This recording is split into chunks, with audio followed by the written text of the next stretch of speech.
وہ run out ہو گئے ہوں گے. اچھا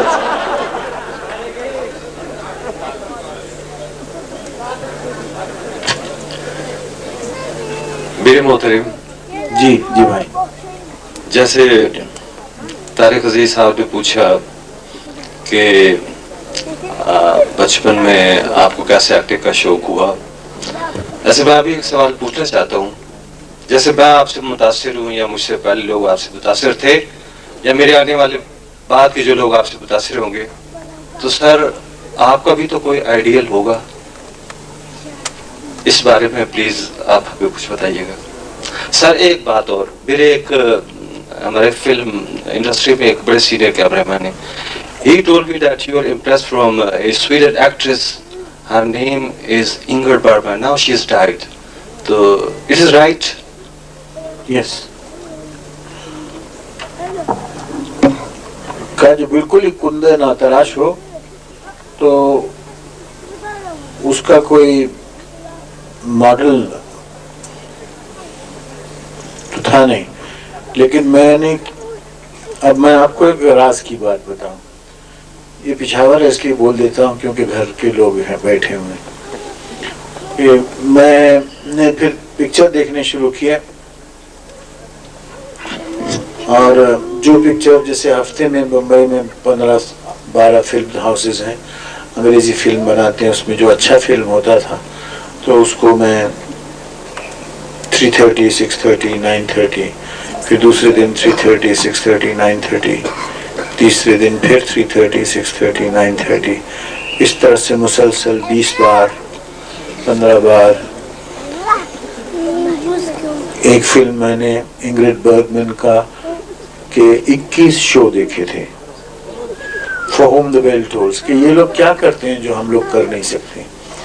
اور پہلی بار تو آدمی کہانی میں کھو جاتا ہے، دوسری تیسری بار چوتھی بار and you begin to see and study the techniques. تو اس میں بہت متاثر ہوا پال میونی سے، جیمز اسٹیورٹ، گیری کوپا اور انگرڈ برگمن. یہ آرٹسٹ انہوں سب نے مجھے بڑا متاثر کیا.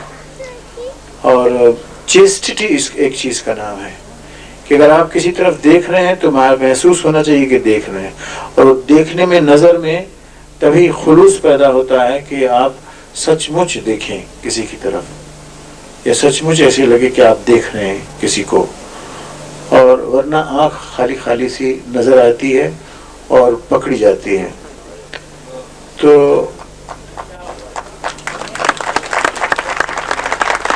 لوگ شاید اس کو ڈیفائن نہ کر سکیں لیکن اس کا اثر ضرور لیتے ہیں کہ اس کی نظر میں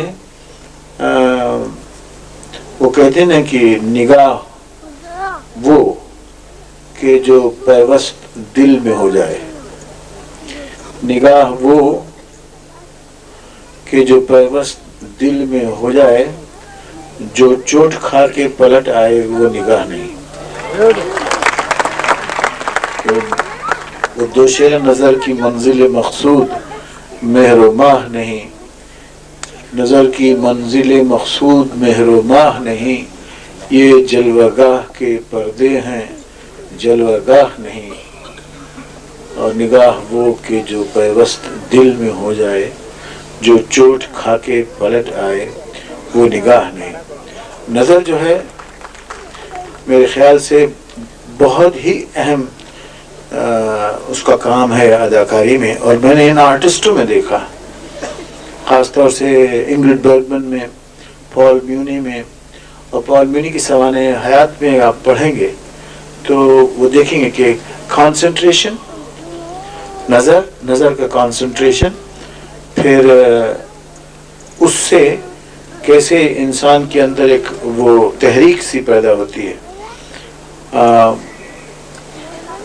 آپ کا سوال اسی سے کچھ متعلق تھا نا؟ ہاں جی.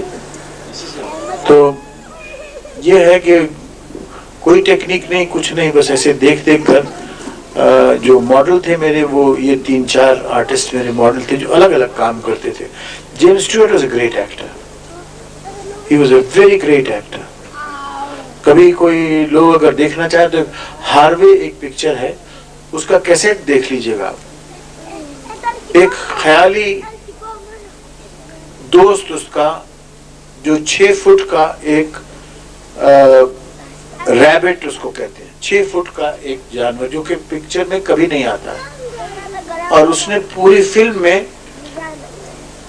Invisible rabbit is the friend of James Stewart, اور جیمز اسٹیورٹ اس انویزیبل ریبٹ کے ساتھ اس طرح کام کرتا ہے جیسے کہ وہ واقعی کوئی حقیقت رکھتا ہے. اس سے کہتا ہے کہ تم بیٹھ جاؤ نا, کیوں کھڑے ہو, خواہ کر تم اچھا ادھر تھوڑا سا ہٹ جاؤ, بیٹھ جاؤ, میرے ساتھ چلو, دروازہ خود بخود کھل جائے گا, چلا جائے گا. اور آخر میں اس قدر انہوں نے اس کو ڈیولپ کیا ایموشنلی کہ وہ ریبٹ ایک جگہ پر آ کے انسان کی صفاکی, اس کی بے مروتی اور اس کی بد لحاظی اور اس کی یعنی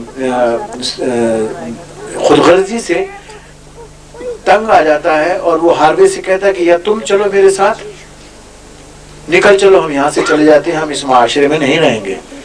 اور آخر میں یہ ہوتا ہے کہ ہاروے جیمز وہاں سے جا نہیں سکتا, اور ہاروے یہ فیصلہ کر لیتا ہے کہ میں چلا جاؤں گا.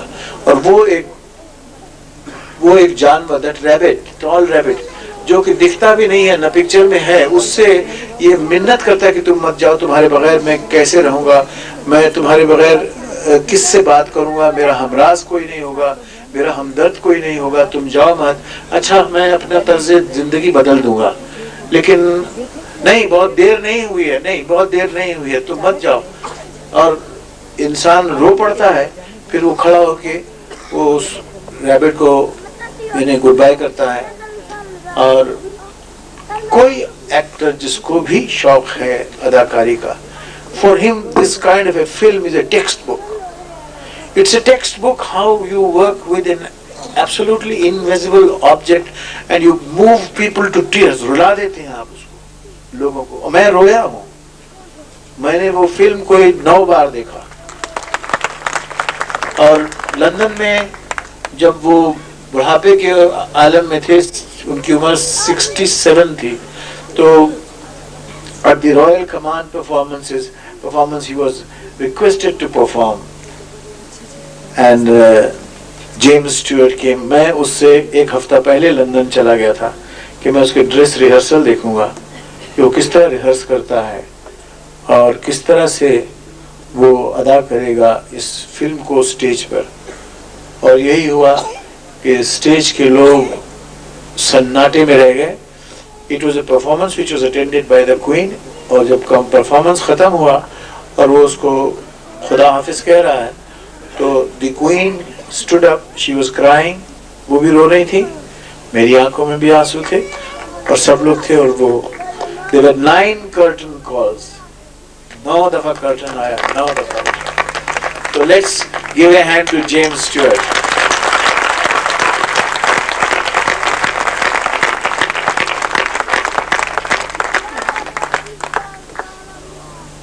یوسف بھائی, یوسف خان ایک بہت خوبصورت نام ہے, تو ایسے کون سے حالات بنے کہ آپ یوسف خان سے دلیپ کمار بن گئے؟ وہ جان بچانی تھی بھائی. ہاں, اختصار میں کیپسول آنسر, کیونکہ سب لوگ میرے خیال سے بھوک لگی ہوگی آپ کو میرے خیال. اچھا, تو ابا بہت اس بات کے خلاف تھے. مجھے معلوم تھا کہ جس دن ان کو یہ علم ہوا کہ یہ یوسف خان میرا بیٹا ہے, میرے فلم میں ہے, میں مجبوراً چلا گیا تھا. میں نے کہا تھا آپ سے کہ کام کرنے کی بڑی ضرورت تھی, روپے کمانے کی ضرورت تھی, اور مجھے نہیں معلوم تھا مجھے اتنے پیسے دے دیں گے وہ لوگ, کیونکہ راج کپور مجھ سے سینئر تھے.